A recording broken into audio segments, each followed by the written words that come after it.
I got two small stories to tell y'all. Uh, One of my old workers, he's helping me out today. I told the new guy to sit home because I can't babysit him today. I got to stick and move. But I don't know if any of you guys ever saw the show Breaking Bad. That's an awesome show to watch. It starts off a little slow and it might be a little confusing, but it gets real juicy, real good. And what most people don't know, I didn't even know, but what most people don't know, that Walter White is a true story.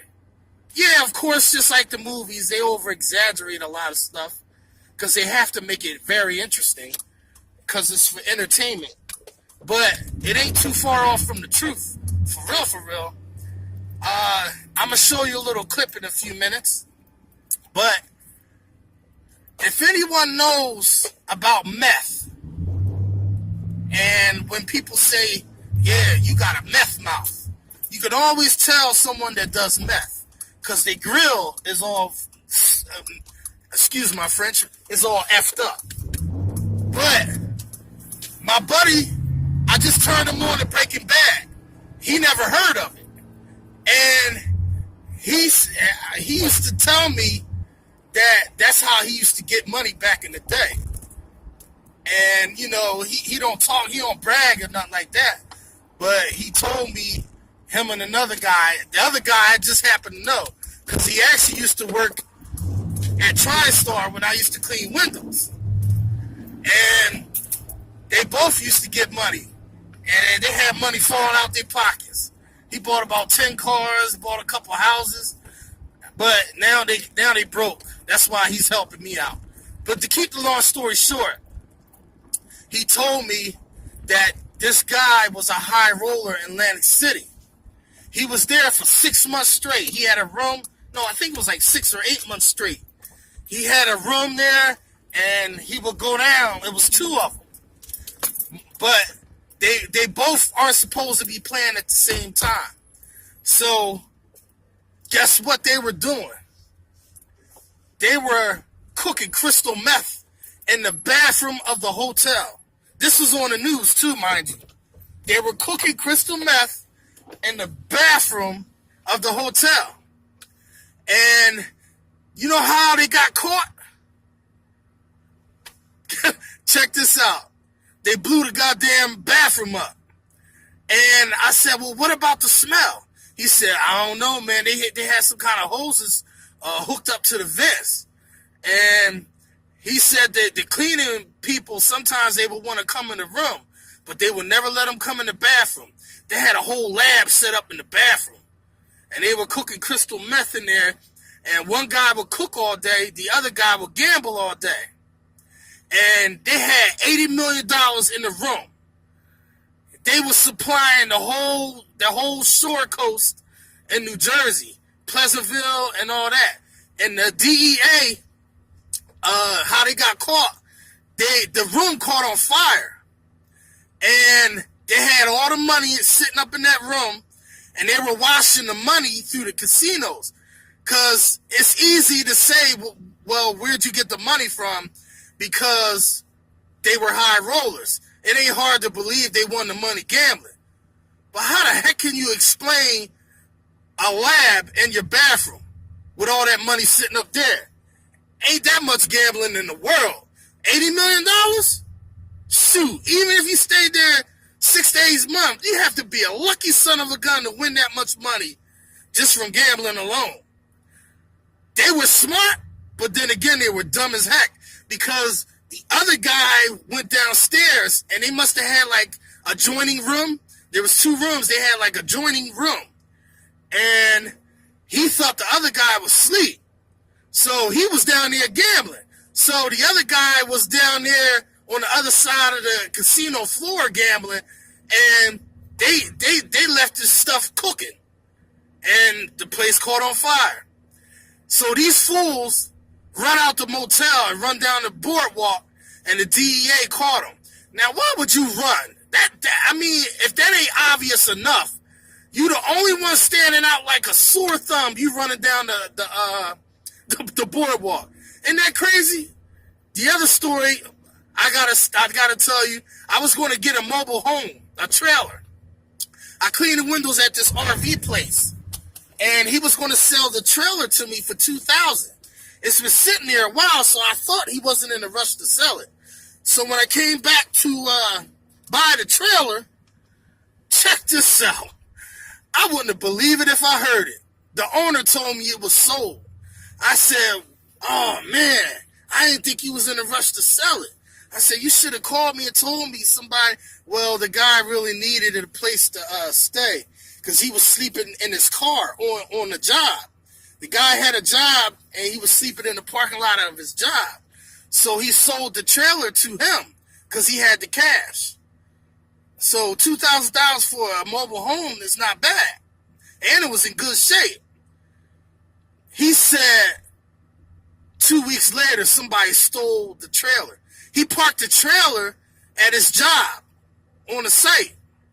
They stole the trailer with him in it. They stole the trailer with him in it. I said, no, you lying. And the owner would not lie to me. Guess what? They stole the trailer and they hooked it up, and he was in there asleep. And he went all the way to Florida. I said, get the hell out of here. How you gonna not know that your trailer, because it takes a day to get to Florida if you go nonstop. So how the heck you not gonna know that you moving? You know, with bumps and all that, you on the highway. I'm sure he wasn't asleep the whole ride. I mean, that's ludicrous. But he must have woke up at one point and opened up the door and said, what the? You know what I mean? See the ground moving. He had no choice but to stay in there. Because how you going to jump out 70, 80 miles an hour? He just had to enjoy the ride. I mean, that's crazy, yo. I imagine he got the trailer back, you know, but I mean, that's nuts because the guy that stole the trailer, you don't think to open up the trailer to see somebody's in there asleep. You know what I mean? What are the odds of that?